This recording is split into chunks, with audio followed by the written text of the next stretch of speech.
Shalom jemaat yang dikasihi Kristus, pribadi-pribadi yang diurapi untuk perkara-perkara besar di akhir zaman ini. Saya yakin setiap Anda yang rindu dipakai Tuhan, Tuhan lebih rindu memakai kita.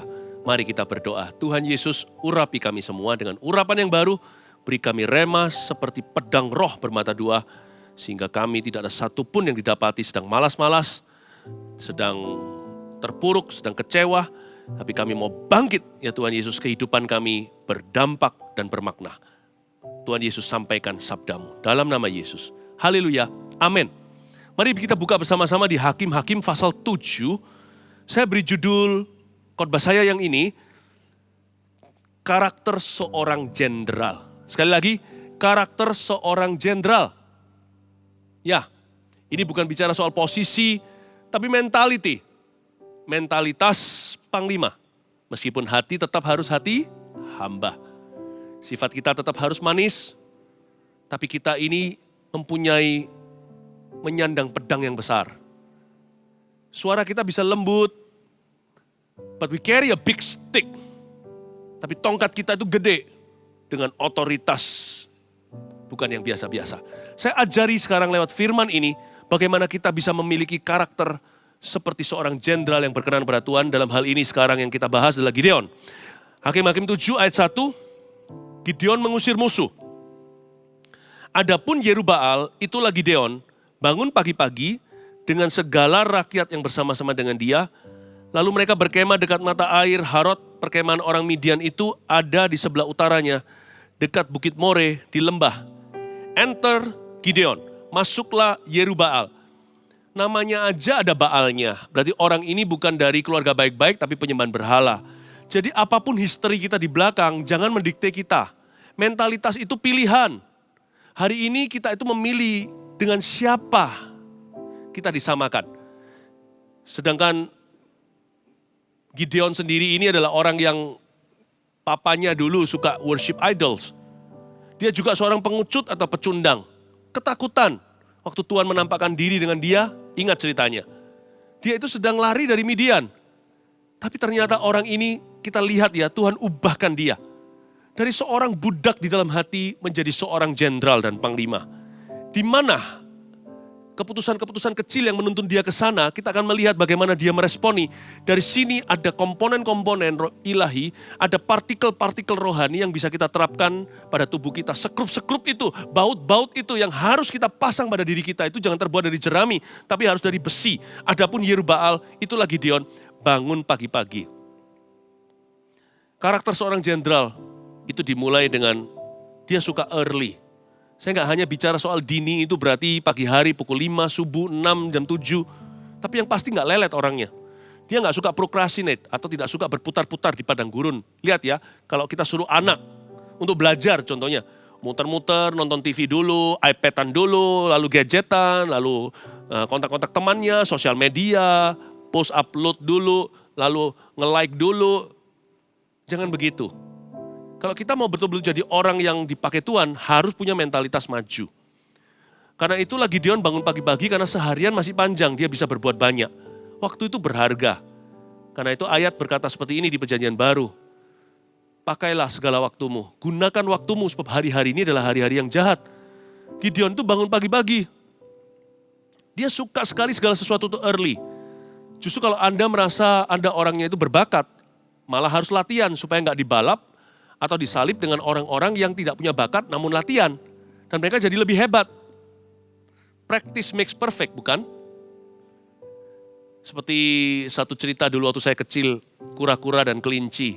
Kelinci sudah jauh, karena kelinci sekarang lompat kan udah lompatan besar. Kura-kura mana bisa lompat, dia jalan juga pelan-pelan. Tapi si kelinci tertidur tengah-tengah kura-kura sampai garis finish lebih dulu. Justru kalau Anda ada di depan, lari lebih kencang, maju. Jangan lengah, jangan terlelap. Gideon bangun pagi-pagi. Sleep early, wake up early. Bangun lebih awal, karena tidur lebih awal. Dengan segala rakyat yang bersama dengan dia itu, lalu dia berkemah dekat mata air. Mata air itu namanya Harod di ayat 1 tadi yang kita baca. Di perkemahan orang Midian itu ada di sebelah utaranya dekat Bukit More di lembah. Jadi dia berkemah dekat mata air ini, orang juga pintar. Dia kan mau mempersiapkan diri untuk perang panjang. Dia kan nggak tahu nanti ternyata hanya 300 saja tenaga yang dipakai oleh Tuhan. Dari ribuan orang, puluhan ribu. Tapi dia buat rencana dulu, tanpa perencanaan kita jatuh. Meskipun nanti Tuhan bisa lampaui perencanaan kita, rancangannya lebih tinggi daripada rancangan manusia. Jalannya juga. Tapi paling tidak dalam perencanaan kita harus brilian. Buat perencanaan yang praktis, yang strategis. Jangan mengandai-andai atau depending on luck. Saya paling gak suka kalau diberitahu orang good luck ya. I don't need luck, I need blessing. Saya gak perlu yang namanya keberuntungan, saya perlu berkat Tuhan. Nah saya cari tempat-tempat yang ada mata airnya. Disitulah berkat Allah mengalir, berkemahlah dekat mata air. Jangan bergaul dengan orang yang salah, pergaulan yang buruk merusak kebiasaan yang baik. Kalau saya mau Roh Kudus, saya harus dekat dengan orang-orang yang penuh Roh Kudus. Saya mau api, harus dekat-dekat dengan api unggun. Saya menaruh diri saya berasosiasi dengan hal-hal yang merupakan mata air sorgawi, bukanlah lubang neraka. Berkemahlah dekat mata air, bangun hubungan dan persekutuanmu dengan Roh Kudus setiap hari. Yang pasti mata air saya yang paling utama setiap pagi saya cari adalah Alkitab.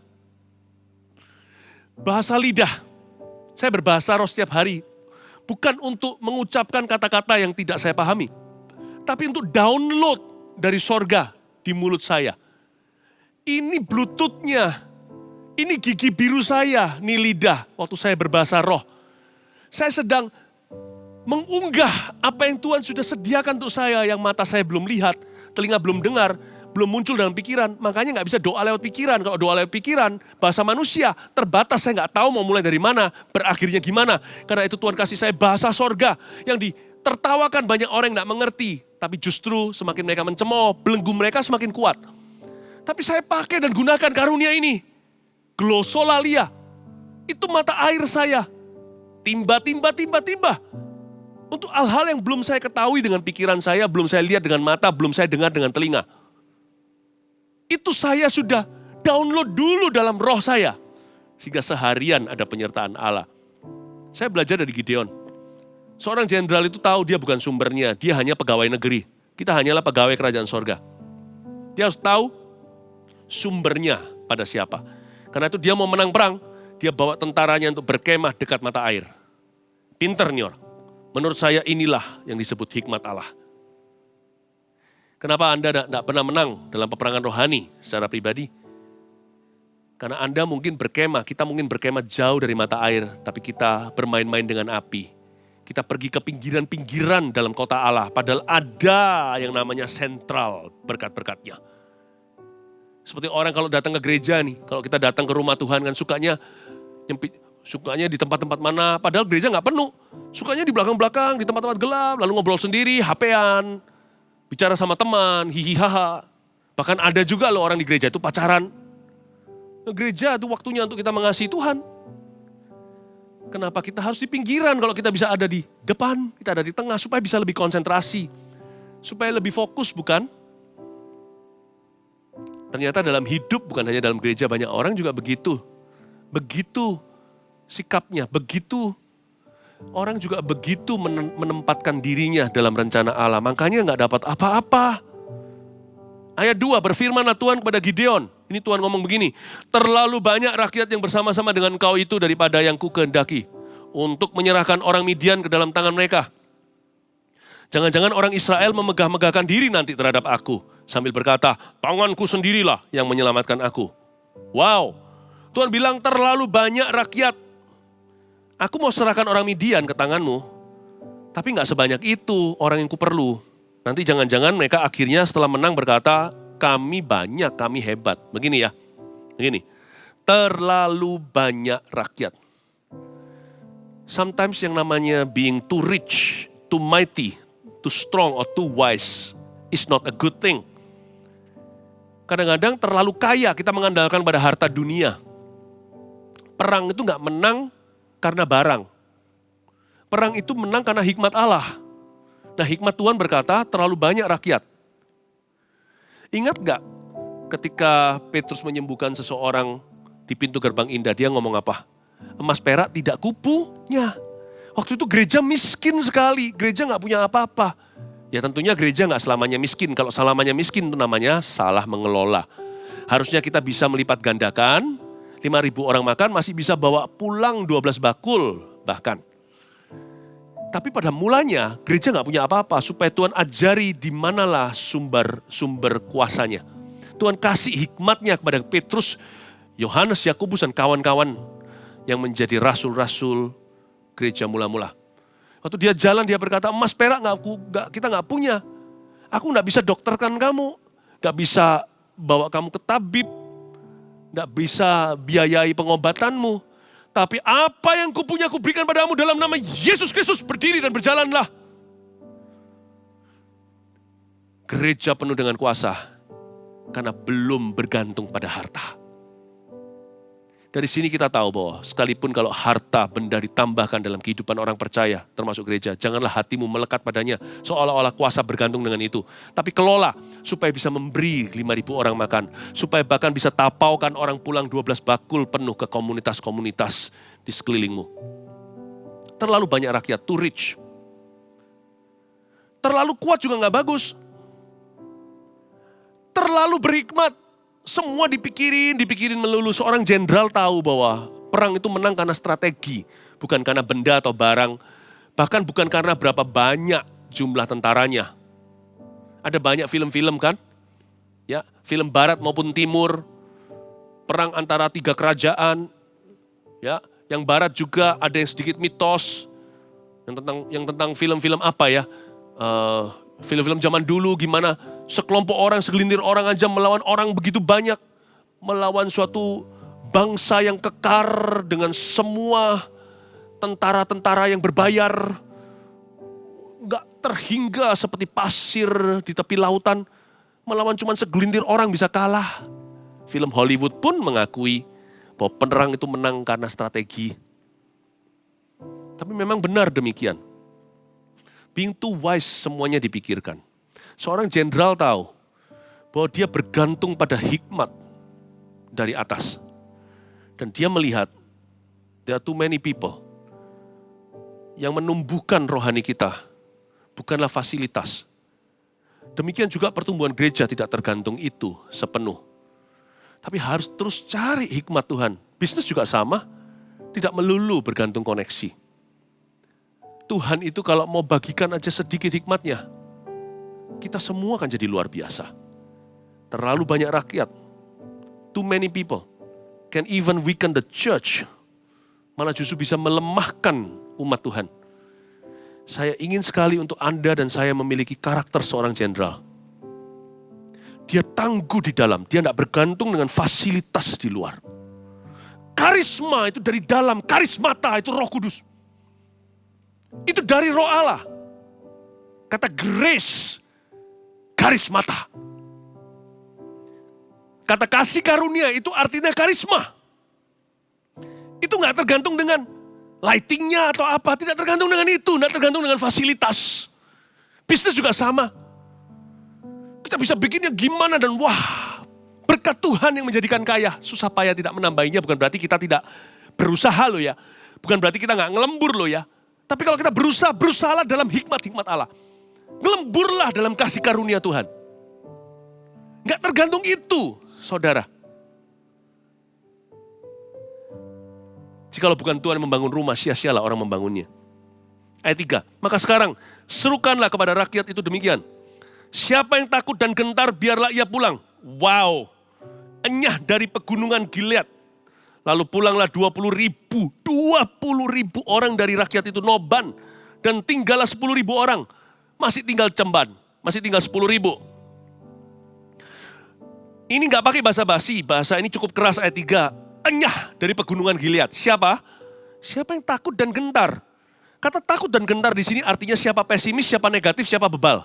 Catat itu. Siapa yang pesimis, enyah. Ini bukan berarti ngusir orang, ini usir sifat. Siapa negatif, enyah, ini bukan usir teman kita, tapi ini usir spirit atau semangat yang salah. Yang bebal apalagi yang gak mau diajari, yang sok tahu, sok pintar. Padahal bukan jenderal, biasanya justru jenderal-jenderal Tuhan itu yang rendah hati. Justru orang-orang yang dipakai tinggi itu biasanya seperti padi, malah menunduk. Malah biasanya biasa-biasa, itu biasanya yang merasa bagaimana. Karena itu kalau kita dipakai Tuhan jangan sampai kerasa. Orang lain aja yang merasakan faedahnya, manfaatnya. Janganlah Anda yang dipakainya, merasakannya. Kalau ada orang datang ke saya dan berkata, wah Pastor Philip dipakai Tuhan luar biasa. Saya bilang, please don't tell me. Supaya aku terus haus. Supaya aku mau bertumbuh, supaya aku berambisi maju. Jangan beritahu. Siapa pesimis, negatif, dan bebal apalagi? Enyah dari Gilead. Pulanglah 20.000. Wah, kalau kita jadi Gideon mungkin kita ketakutan. Waduh, yang kulawan ini mungkin jutaan. Cuman punya 30.000 doang. 20.000 sirna. Enyah. Gimana cuma dengan 10.000 orang? He's about to be surprised. Dia akan lebih terkejut lagi apa yang Tuhan katakan berikutnya di ayat 4. Tetapi Tuhan berfirman kepada Gideon, masih terlalu banyak rakyat. Suruhlah mereka turun minum air, maka aku akan menyaring mereka bagimu di sana. Siapa yang kufirmankan kepadamu, inilah orang yang akan pergi bersama-sama dengan kau, dia yang akan pergi bersama dengan kau. Tapi barang siapa kufirmankan kepadamu, inilah orang yang tidak akan pergi bersama dengan kau, dialah yang gak akan pergi. Dibuat sayembara begini. Ini eliminasi. Tapi lucu sekali, game plan-nya demikian. Cara mereka minum air, Tuhan akan lihat. Atau cara mereka minum waktu dahaga akan menunjukkan siapa yang layak berperang, siapa tidak. Kok tidak dibuat perlombaan anggar? Gelut, MMA, mixed martial art. Siapa kuat? Coba tunjukkan mungkin dengan peragaan martial art. Suruh minum. Suruh minum. You'll be very surprised. Karakter seseorang kelihatan bukan lewat hal-hal yang wah. Karakter seseorang kan terlihat pada waktu ada sesuatu menerpa. Waktu dia dahaga. Waktu dia haus. Gimana dia memperhatikan orang lain. Gimana sifatnya dia waktu di meja makan. Bukan berarti sok bangsawan. Tapi apakah dia bisa memperhatikan orang lain juga? Akan kelihatan, bukan di hal-hal yang super gimana, tapi hal-hal sederhana. Tahu nggak, bukan cuma Tuhan menilaimu, karena Tuhan tahu hatimu dan hatiku. Tuhan akan suruh orang-orang atau nasib baik. Tuhan akan suruh opportunity, kesempatan-kesempatan emas dalam hidupmu. Dan Tuhan akan suruh yang namanya berkat yang sudah menanti-nantikanmu untuk menilaimu dulu. Karakter kita itu jenderal, atau karakter kita itu bawahan, alias rendahan. Akan nampak. Sometimes we ask for something, we are asking for something we shouldn't have. Banyak orang itu minta Tuhan berkati, pakai aku. Aku. Kadang-kadang kita meminta sesuatu yang kita tidak patut memperolehnya. Bukan berarti kita layak kalau kita dipakainya, tidak. Tapi seringkali kita minta sesuatu yang kita itu seperti bayi minta steak tapi gak punya gigi. Kalau mau minta itu minta gigi dulu. Jangan giginya netral melulu. Kalau soal Tuhan Yesus netral aja. Kita harus minta gigi dulu baru mengunyah. Banyak orang minta steaknya. Mintalah gigi dulu, dear baby. Minta karakter sama Tuhan Yesus. Lalu Gideon menyuruh rakyat itu turun minum air ayat 5 dan berfirmanlah Tuhan kepadanya. Barang siapa yang menghirup air dengan lidahnya seperti anjing menjilat, gitu, haruslah kau kumpulkan tersendiri. Demikian juga semua orang yang berlutut untuk minum. Jumlah orang yang menghirup dengan membawa tangannya ke mulutnya, begini, ada 300 orang. Tetapi yang lain dari rakyat itu semuanya berlutut minum air. Ada 2 macam orang. Dari 10.000, 9.700 minumnya, berlutut minum air seperti anjing, katakan kalau lagi kehausan, udah lupakan senggol, sikut kanan kirinya, lalu pokoknya gua minum dulu dan sebagainya. Tapi ada 300 orang saja yang menghirup dengan tentunya berlutut gitu, tetapi membawa tangannya ke mulutnya. Dia ambil air gini, dia menghirup. Dia ambil, dia menghirup. Dia ambil padahal dia hausnya setengah mati, tapi dia minumnya pelan-pelan. Yang gak terlalu pelan atau terlalu lamban, tetapi dia minumnya dengan pengendalian. Mau tahu karakter seorang jenderal seperti apa? Catat baik-baik 3 poin sederhana. Dari kata menghirup, saya jelaskan. Bukankah jumlah orang yang menghirup dengan membawa tangannya ke mulutnya ada 300 orang? Itu yang dipakai oleh Gideon. Kita tahu akhirnya perang Gideon akhirnya dimenangkan hanya dengan 300 orang. Jadi dari 30.000 asalnya, 29.700 eliminated, tereliminasikan. Sampai atau 300 saja yang berhasil diurapi oleh Tuhan. Dari 300 ini saya sebut mereka semua adalah 300 mighty men. Mereka itu adalah orang-orang yang punya standar jenderal. Dan mereka yang menghirup ini artinya begini. Tulis begini. Menghirup titik 2. Orang yang seperti apa? Yang solid. 1. Orang yang menguasai dirinya. Orang yang menguasai diri. Jangan pernah remehkan buah roh yang ke-9. Tanpa itu bocor semua yang 8. Kasih kebanyakan, agak ekstrim. Sukacita, damai, sejahtera, kebaikan, semuanya kebaikan sampai bangkrut. Semua diberikan, tidak punya pengelolaan, tidak punya hikmat. Kelemah lembutan, tapi juga nggak punya balancing, tidak ada kedewasaan, tidak ada keseimbangan antara lemah lembut dengan tegas pada waktunya dan tempatnya. Tanpa penguasaan diri, habis semua. Tapi orang-orang ini menguasai dirinya. Orang-orang punya self-control. Satu hal yang Anda dan saya bisa minta dari Roh Kudus kalau dia tinggal dalam diri kita. Waktu kita bersekutu dengan dia. Jangan minta hanya kasih. Mintalah penguasaan diri. Nomor 9 itu sama pentingnya dengan kasih. Meskipun kasih terbesar, ini buah kasih bukan? 9 buah roh ini sebenarnya adalah satu buah, yaitu buah kasih. Dalam kasih ada penguasaan diri. Minta penguasaan diri. Ask for self-control. Tuhan ajari aku kalau sampai aku itu diterpa sesuatu, enggak sampai kecewa. Sampai pada titik aku bingung, aku mencari Tuhan, cukup di situ. Jangan jadi orang kalau aku dapat sesuatu yang sifatnya duniawi, aku happy-nya setengah mati. Tapi kalau sedih, depresi, sampai mau bunuh diri. Tuhan kasih aku penguasaan diri. Aku mau dewasa. I want to be mature inside, lacking nothing, tidak berkurang apa-apa. Minta sama Tuhan penguasaan diri, karena itu yang membuatmu tinggi. Self-control.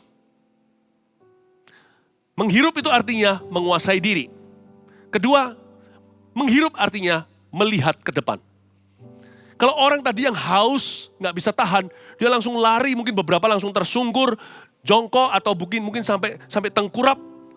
Ya, lalu dia akan minum seperti anjing, minum sebanyak-banyaknya. Itu kalau ada musuh di sana, dia sudah diparang.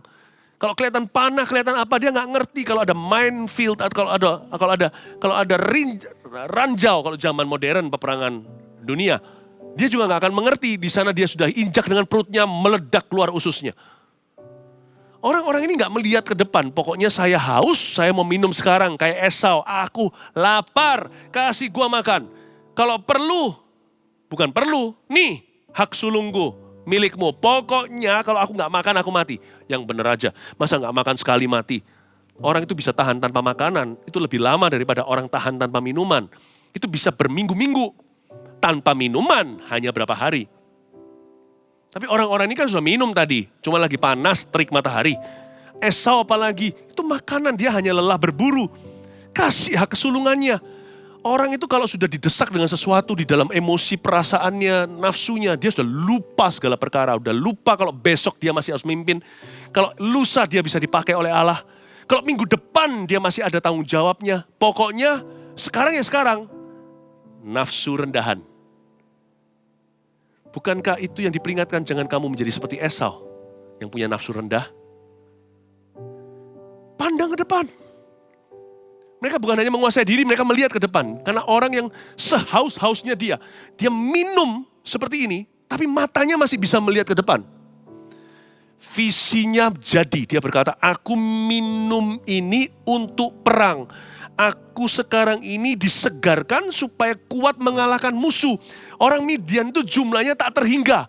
Ada glory yang Tuhan sediakan. Dia sambil minum, refresh himself, atau dia membenahi dirinya sendiri yang kekurangan sesuatu, kekurangan cairan. Tapi dia tidak lupa tujuan hidupnya. Dia tidak lupa maksud Allah. Dia tidak lupa visi yang lebih tinggi. Dia memandang kepada tujuan. Bukan hanya dia itu menguasai diri, tapi dia juga melihat ke depan. memandang kepada tujuan ilahi. Orang seperti ini luar biasa. Seperti seorang ibu ketika kena sakit bersalin, dia nggak lupa dia mau lahirkan baby. Jadi dia bisa tahan sakitnya, itu luar biasa pasti. Wanita itu lebih tahan sakit dari laki-laki. Bukan sebenarnya, ada orang berkata wanita lebih bisa. Enggak, tapi wanita dikasih naluri ibu karena dia tahu ini anak yang akan dia cintai seumur hidupnya. Dia akan lebih mencintai anak ini daripada dirinya sendiri, daripada hidupnya. Karena itu dia bisa tahan, bukan karena wanita lebih tahan sakit daripada pria. Tapi perempuan punya naluri ibu yang mengasihi anaknya. Karena dia lihat ke depan, baby akan diberikan. Dia tahan, dia push hard. Orang-orang ini punya visi di hati. Dia memandang kepada tujuan. Kita harus kalahkan orang Midian. Tidak boleh lupa. Ini yang disebut jenderal. Jenderal itu visioner. Dia tidak akan terpukau dengan yang hari ini. Dia hari ini kurang lebihnya. Semua hanyalah hari ini.